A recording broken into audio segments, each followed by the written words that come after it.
El Ministerio de Curación.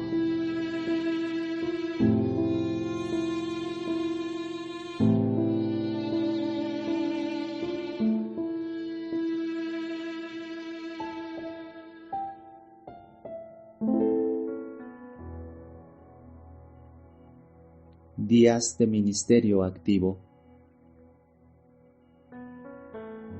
En la vivienda del pescador en Capernaum, la suegra de Pedro yacía enferma de grande fiebre y le rogaron por ella. Jesús la tomó de la mano y la fiebre la dejó. Entonces ella se levantó y sirvió al Salvador y a sus discípulos. Con rapidez cundió la noticia. Hizo Jesús este milagro en sábado, y por temor a los rabinos, el pueblo no se atrevió a acudir en busca de curación hasta después de puesto el sol. Entonces, de sus casas, talleres y mercados, los vecinos de la población se dirigieron presurosos a la humilde morada que albergaba a Jesús. Los enfermos eran traídos en camillas, otros venían apoyándose en bordones o sostenidos por brazos amigos, llegaban tambaleantes a la presencia del Salvador. Hora tras hora venían y se iban, pues nadie sabía si el día siguiente hallaría aún entre ellos al divino médico. Nunca hasta entonces había presenciado Capernaum día semejante. Por todo el ambiente repercutían las voces de triunfo y de liberación. No cesó Jesús su obra hasta que hubo aliviado al último enfermo. Muy entrada era la noche, cuando la muchedumbre se alejó y la morada de Simón quedó sumida en el silencio. Pasado tan largo y laborioso día, Jesús procuró descansar. Pero mientras la ciudad dormía, el Salvador, levantándose muy de mañana, salió y se fue a un lugar desierto y allí oraba. Por la mañana temprano, Pedro y sus compañeros fueron a Jesús para decirle que le buscaba todo el pueblo de Capernaum. Con sorpresa, oyeron estas palabras de Cristo. También a otras ciudades es necesario que anuncie el Evangelio del reino de Dios, porque para esto soy enviado.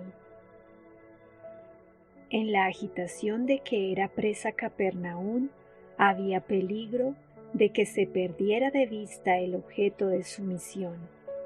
Jesús no se daba por satisfecho con llamar la atención sobre sí mismo como mero taumaturgo o sanador de dolencias físicas. Quería atraer a los hombres como su Salvador. Mientras que las muchedumbres anhelaban creer que Jesús había venido como Rey para establecer un reino terrenal, Él se esforzaba para invertir sus pensamientos de lo terrenal a lo espiritual. El mero éxito mundano hubiera impedido su obra. Y la admiración de la frívola muchedumbre discordaba con su temperamento. No había egoísmo en su vida. El homenaje que el mundo tributa a la posición social, a la fortuna o al talento era extraño al Hijo del Hombre. Jesús no se valió de ninguno de los medios que emplean los hombres para granjearse la lealtad y el homenaje.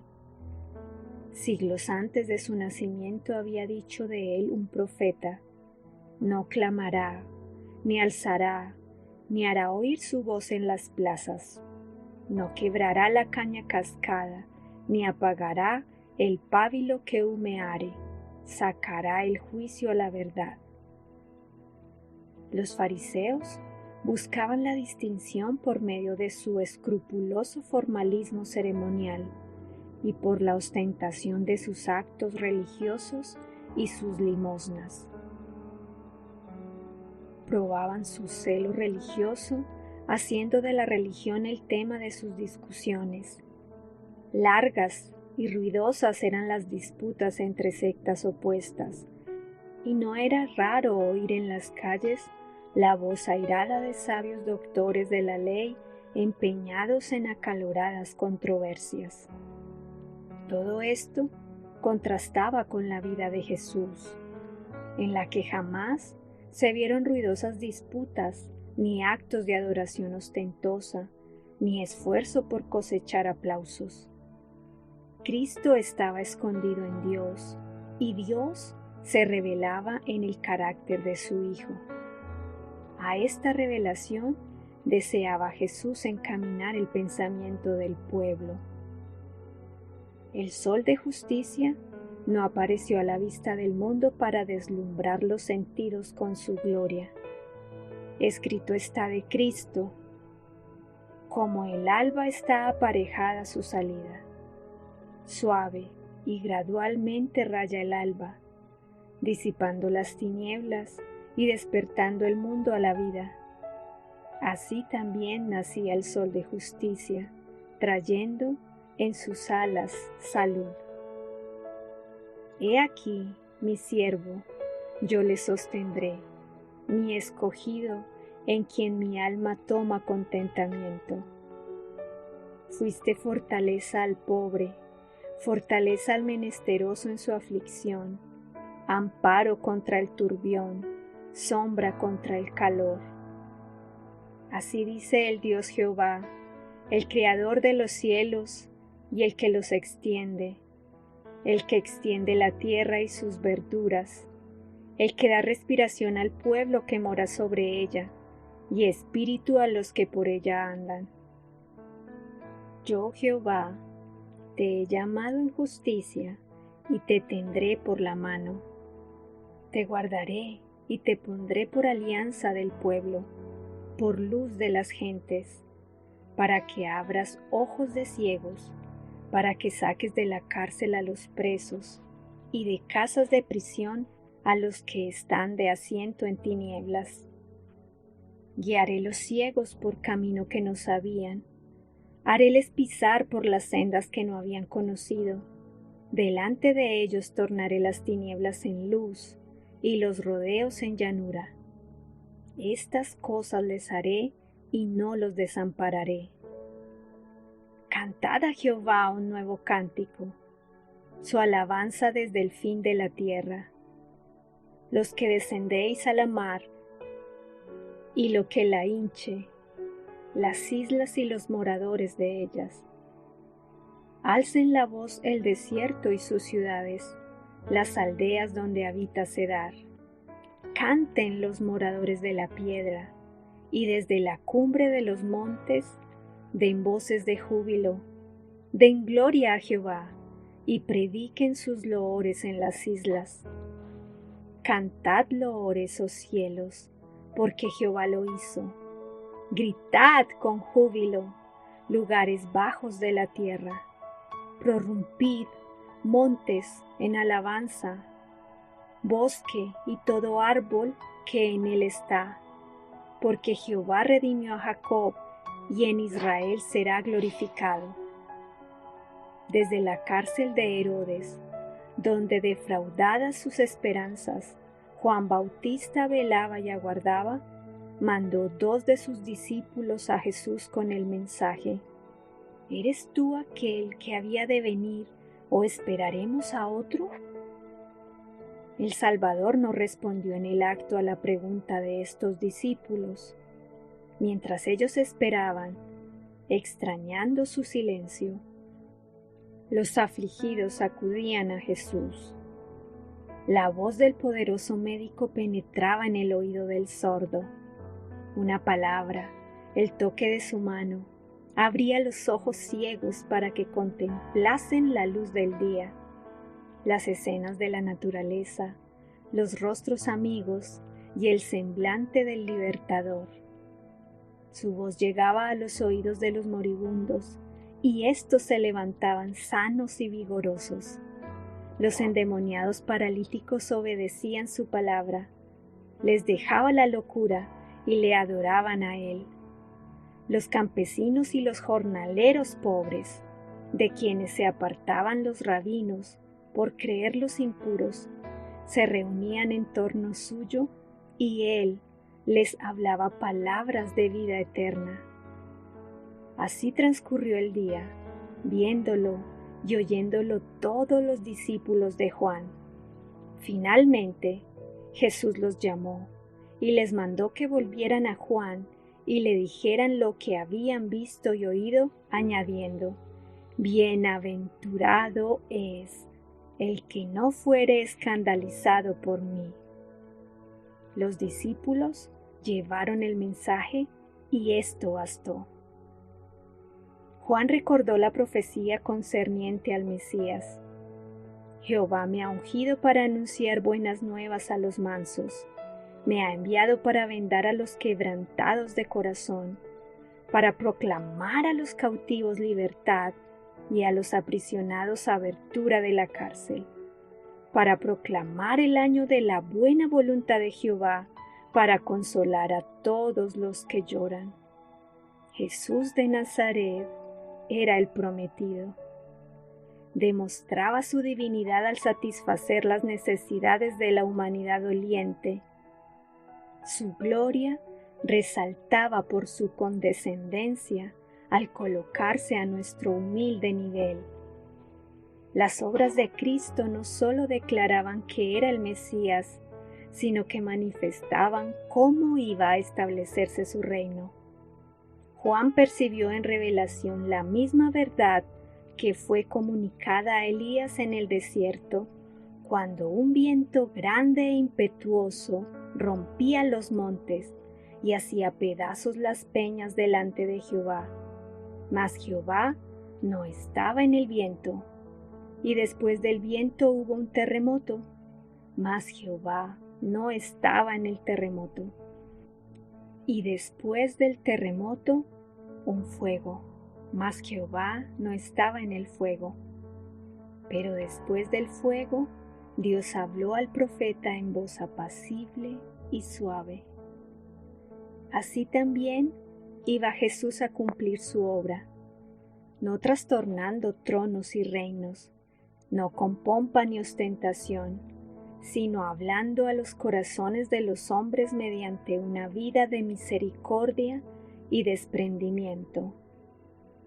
El reino de Dios no viene con manifestaciones externas, viene mediante la dulzura de la inspiración de su palabra, la obra interior de su espíritu y la comunión del alma con aquel que es su vida. La mayor demostración de su poder se advierte en la naturaleza humana llevada a la perfección del carácter de Cristo. Los discípulos de Cristo han de ser la luz del mundo, pero Dios no les pide que hagan esfuerzo alguno para brillar. No aprueba los intentos llenos de satisfacción propia para ostentar una bondad superior. Desea que las almas sean impregnadas de los principios del cielo, pues entonces, al relacionarse con el mundo, manifestarán la luz que hay en ellos. Su inquebrantable fidelidad en cada acto de la vida será un medio de iluminación. Ni las riquezas, ni la alta posición social, ni el costoso atavío, ni suntuosos edificios, ni mobiliarios se necesitan para el adelanto de la obra de Dios, ni tampoco hazañas que reciban aplauso de los hombres y fomenten la vanidad. La ostentación mundana, por imponente que sea, carece enteramente de valor a los ojos de Dios.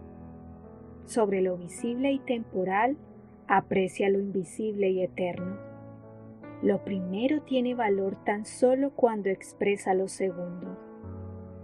Las obras de arte más exquisitas no tienen belleza comparable con la del carácter, que es el fruto de la obra del Espíritu Santo en el alma. Cuando Dios dio a su Hijo a nuestro mundo, dotó a los seres humanos de riquezas imperecederas, en cuya comparación nada valen los tesoros humanos acumulados desde que el mundo es mundo. Cristo vino a la tierra y se presentó ante los hijos de los hombres con el atesorado amor de la eternidad, y tal es el caudal que por medio de nuestra unión con Él hemos de recibir para manifestarlo y distribuirlo. La eficacia del esfuerzo humano en la obra de Dios corresponderá a la consagración del obrero al revelar el poder de la gracia de Dios para transformar la vida. Hemos de distinguirnos del mundo porque Dios imprimió su sello en nosotros y porque manifiesta en nosotros su carácter de amor. Nuestro Redentor nos ampara con su justicia.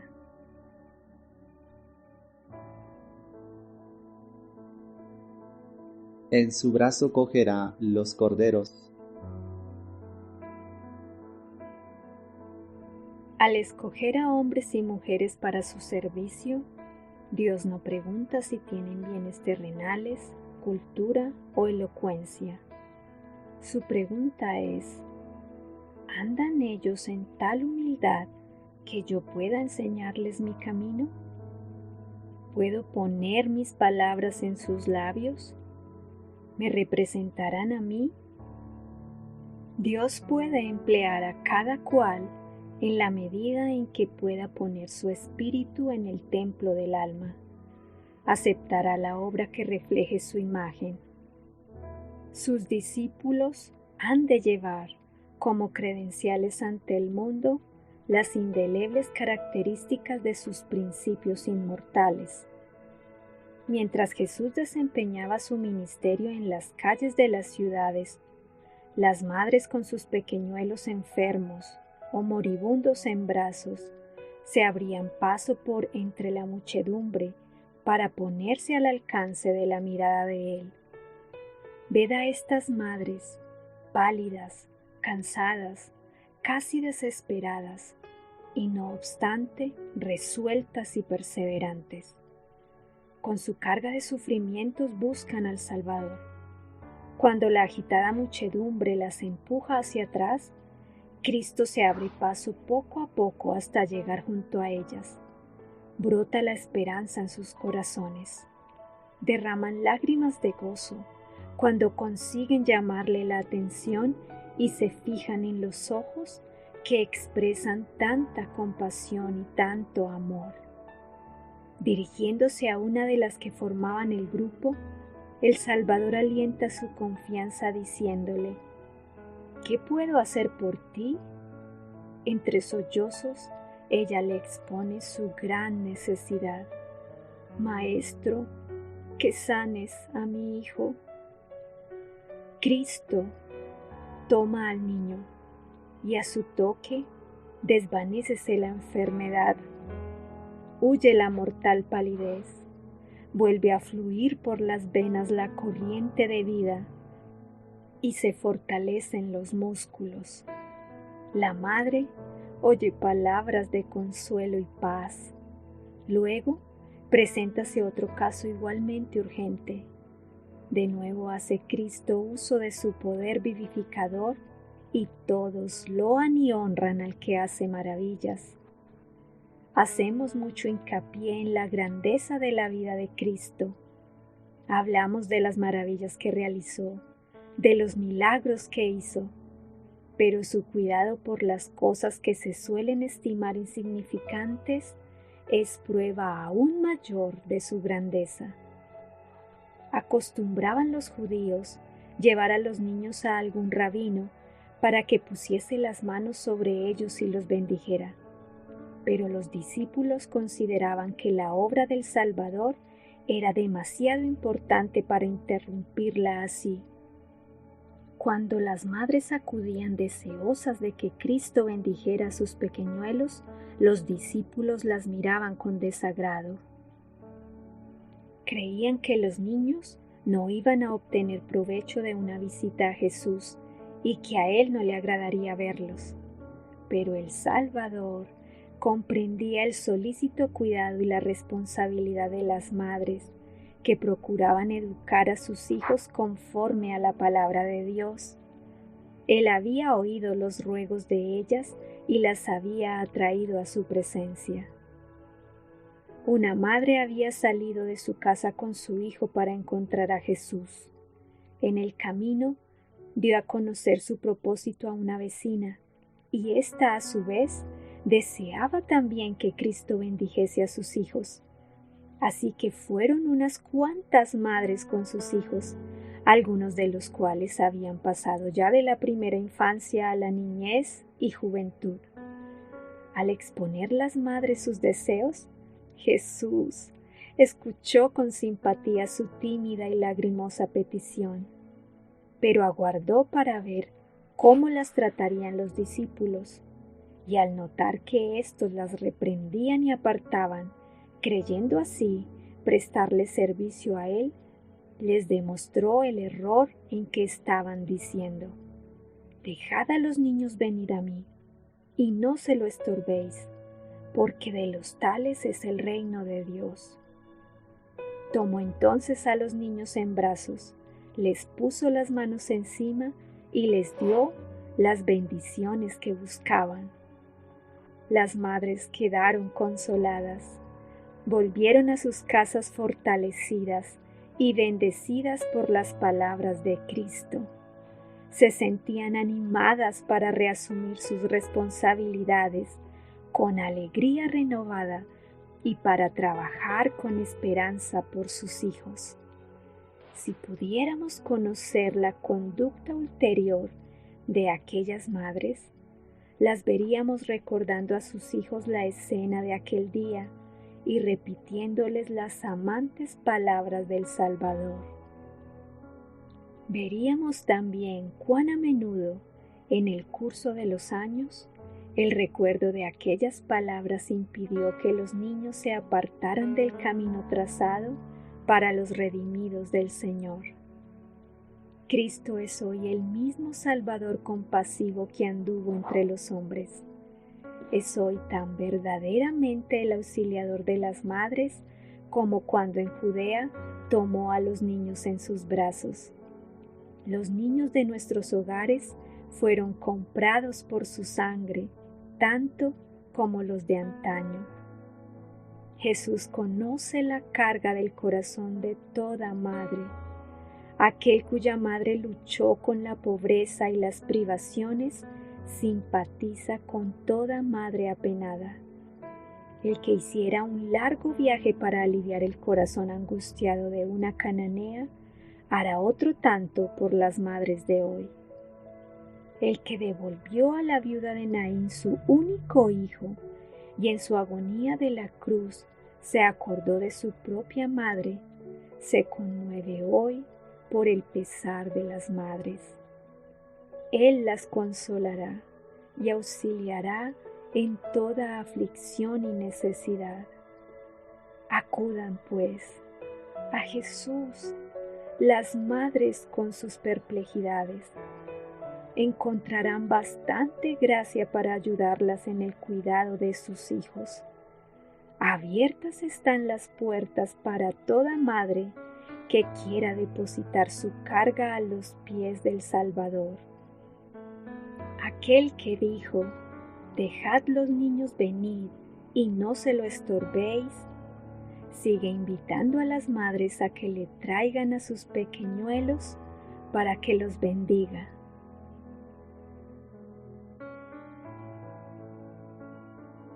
Responsabilidad de los padres. En los niños allegados a él, veía el Salvador a hombres y mujeres que serían un día herederos de su gracia y súbditos de su reino, y algunos mártires por su causa. Sabía que aquellos niños le escucharían y le aceptarían por redentor, con mejor voluntad que los adultos, muchos de los cuales eran sabios según el mundo, pero duros de corazón. Al enseñarles, se colocaba al nivel de ellos. Él, la majestad de los cielos, respondía a sus preguntas y simplificaba sus importantes lecciones para que las comprendiera su inteligencia infantil. Plantaba en la mente de ellos la semilla de la verdad, que años después brotaría y llevaría fruto para vida eterna. Al decir Jesús a sus discípulos que no impidieran a los niños el acercarse a Él, hablaba a sus seguidores de todos los siglos, es decir, a los dirigentes de la Iglesia, ministros, ancianos, diáconos y todo cristiano. Jesús atrae a los niños y nos manda que los dejemos venir, como si nos dijera: vendrán si no se lo impedís. Guardaos de dar torcida idea de Jesús con vuestro carácter falto de cristianismo. No mantengáis a los pequeñuelos alejados de Él con vuestra frialdad y aspereza. No seáis causa de que los niños se figuren que el cielo no sería lugar placentero si estuvieseis vosotros en él. No habléis de la religión como de algo que los niños no pueden entender, ni obréis como si no fuera de esperar que aceptaran a Cristo en su niñez. No les deis la falsa impresión de que la religión de Cristo es triste y lóbrega, y de que al acudir al Salvador hayan de renunciar a cuanto llena la vida de gozo. Mientras el Espíritu Santo influye en los corazones de los niños, colaborad en su obra. Enseñadles que el Salvador los llama y que nada le alegra tanto como verlos entregarse a Él en la flor y lozanía de su edad. El Salvador mira con infinita ternura las almas que compró con su sangre. Pertenecen a su amor. Las mira con indecible cariño. Su corazón anhela alcanzar no solo a los mejor educados y atractivos, sino también a los que por herencia y descuido presentan rasgos de carácter poco lisonjeros. Muchos padres no comprenden cuán responsables son de estos rasgos en sus hijos. Carecen de la ternura y la sagacidad necesarias para tratar a los que yerran por su culpa. Pero Jesús mira a estos niños con compasión. Sabe seguir el rastro desde la causa al efecto. El obrero cristiano puede ser instrumento de Cristo para atraer al Salvador a estas criaturas imperfectas y extraviadas. Con prudencia y tacto puede granjearse su cariño, puede infundirles ánimo y esperanza, y mediante la gracia de Cristo puede ver cómo su carácter se transforma, de modo que resulte posible decir con respecto a ellos: de los tales es el reino de Dios. Durante todo el día, la gente se había apiñado en derredor de Jesús y sus discípulos, mientras él enseñaba a orillas del mar. Habían escuchado sus palabras de gracia, tan sencillas y claras, que para sus almas eran como bálsamo de Galaad. El poder curativo de su divina mano había suministrado salud al enfermo y vida al moribundo. Aquel día les había parecido como el cielo en la tierra, y no se daban cuenta del tiempo transcurrido desde que comieran.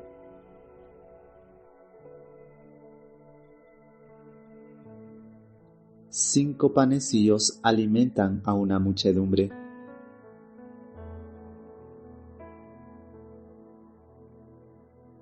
Hundíase el sol en el poniente, y sin embargo, el pueblo tardaba en irse. Finalmente, los discípulos se acercaron a Cristo para instarle a que por consideración de ellas mismas despidiera a las gentes. Muchos habían venido de lejos y no habían comido desde la mañana. Podían obtener alimentos en las aldeas y ciudades cercanas, pero Jesús dijo: «Dadle vosotros de comer». Luego, volviéndose hacia Felipe, le preguntó: «¿De dónde compraremos pan para que coman estos?». Felipe echó una mirada sobre el mar de cabezas y pensó cuán imposible sería alimentar a tanta gente. Respondió que 200 denarios de pan no bastarían para que cada uno comiese un poco. Preguntó Jesús cuánto alimento había disponible entre la gente. «Un muchacho está aquí», dijo Andrés, «que tiene 5 panes de cebada y 2 pececillos. ¿Mas qué es esto entre tantos?». Jesús mandó que se los trajeran. Luego dispuso que los discípulos hicieran sentar a la gente sobre la hierba. Hecho esto, tomó aquel alimento y, alzando los ojos al cielo, bendijo y partió, y dio los panes a los discípulos, y los discípulos a las gentes. Y comieron todos, y se hartaron, y alzaron lo que sobró de los pedazos, 12 cestas llenas. Merced a un milagro del poder divino, dio Cristo de comer a la muchedumbre. Y sin embargo, cuán modesto era el manjar provisto. Solo unos peces y unos panes que constituían el alimento diario de los pescadores de Galilea. Cristo hubiera podido darle al pueblo una suntuosa comida, pero un manjar preparado únicamente para halago del paladar no les hubiera servido de enseñanza para su bien. Mediante este milagro, Cristo deseaba dar una lección de sobriedad.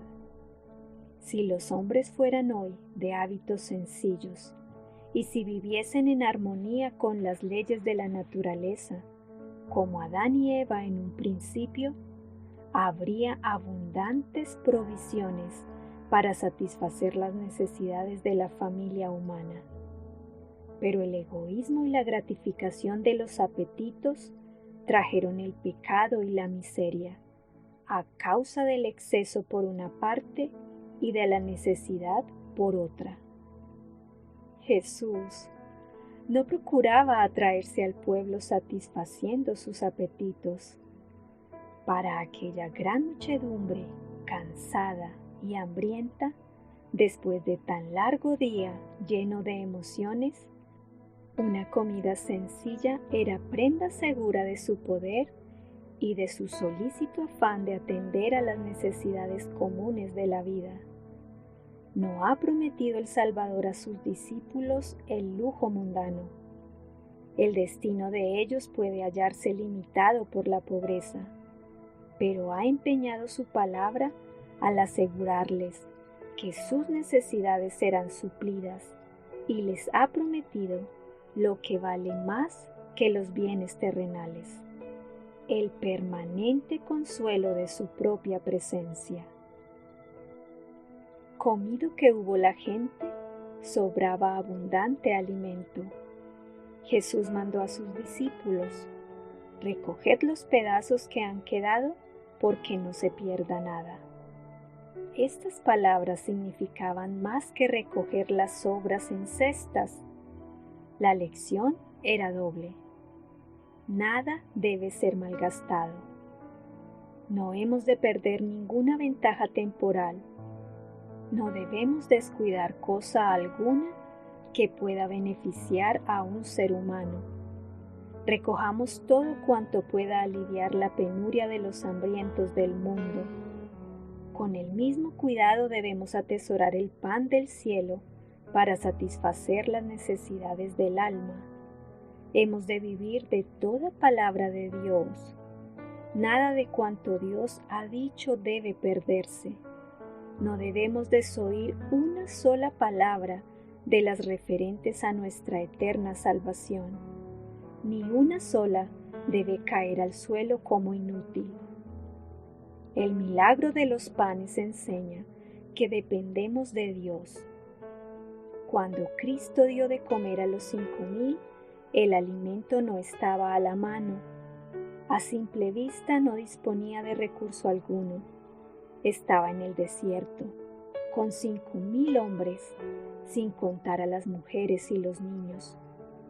Él no había invitado a la muchedumbre a que le siguiese hasta allí. Afanosa de estar en su presencia, había acudido sin invitación ni orden, pero él sabía que después de escuchar sus enseñanzas durante el día entero, todos tenían hambre y desfallecían. Estaban lejos de sus casas y ya anochecía. Muchos estaban sin recursos para comprar qué comer. El que por causa de ellos había ayunado 40 días en el desierto, no quiso consentir que volvieran ayunos a sus casas. La providencia de Dios había puesto a Jesús donde estaba, y dependía de su Padre Celestial para disponer de medios con que suplir la necesidad. Cuando nos vemos en estrecheces, debemos confiar en Dios. En todo trance debemos buscar ayuda en aquel que tiene recursos infinitos. En este milagro, Cristo recibió del Padre, lo dio a sus discípulos, los discípulos al pueblo y el pueblo se lo repartió entre sí. Así también todos los que están unidos con Cristo recibirán de Él el pan de vida y lo distribuirán a otros. Los discípulos de Cristo son los medios señalados de comunicación entre Él y la gente. Cuando los discípulos oyeron la orden del Salvador, «Dadles vosotros de comer», surgieron en sus mentes todas las dificultades. Se preguntaron, ¿iremos a las aldeas a comprar alimento? Pero, ¿qué dijo Cristo? «Dadle vosotros de comer». Los discípulos trajeron a Jesús todo cuanto tenían, pero Él no los invitó a comer. Les mandó que sirvieran al pueblo. El alimento se multiplicó en sus manos y las de los discípulos, al tenderse hacia Cristo, nunca quedaban vacías. La escasa reserva alcanzó para todos. Satisfecha ya la gente, los discípulos comieron con Jesús del precioso alimento venido del cielo. Cuando vemos las necesidades de los pobres, ignorantes y afligidos, ¿cuántas veces flaquean nuestros corazones? Preguntamos, ¿qué pueden nuestra débil fuerza y nuestros escasos recursos para satisfacer tan terrible necesidad? ¿No deberíamos esperar que alguien más competente que nosotros dirija la obra o que alguna organización se encargue de ella? Cristo dice, «Dadles vosotros de comer». Valeos del tiempo, de los medios, de la capacidad de que disponéis. Llevad a Jesús vuestros panes de cebada. Aunque vuestros recursos sean insignificantes para alimentar a millares de personas, pueden bastar para dar de comer a una sola. En manos de Cristo pueden hartar a muchos. A imitación de los discípulos, dad lo que tenéis. Cristo multiplicará la ofrenda y recompensará la sencilla confianza y la buena fe que en Él se haya depositado. Lo que parecía escasa provisión resultará abundante festín. El que siembra con mezquindad también segará. Y el que siembra generosamente, generosamente también segará. Puede Dios hacer que toda gracia abunde en vosotros, a fin de que teniendo siempre toda suficiencia en todo, tengáis abundancia para toda buena obra según está escrito. Ha esparcido, ha dado a los pobres, su justicia permanece para siempre. Y el que suministra simiente al sembrador y pan para manutención, suministrará y multiplicará vuestra simiente para sembrar, y aumentará los productos de vuestra justicia,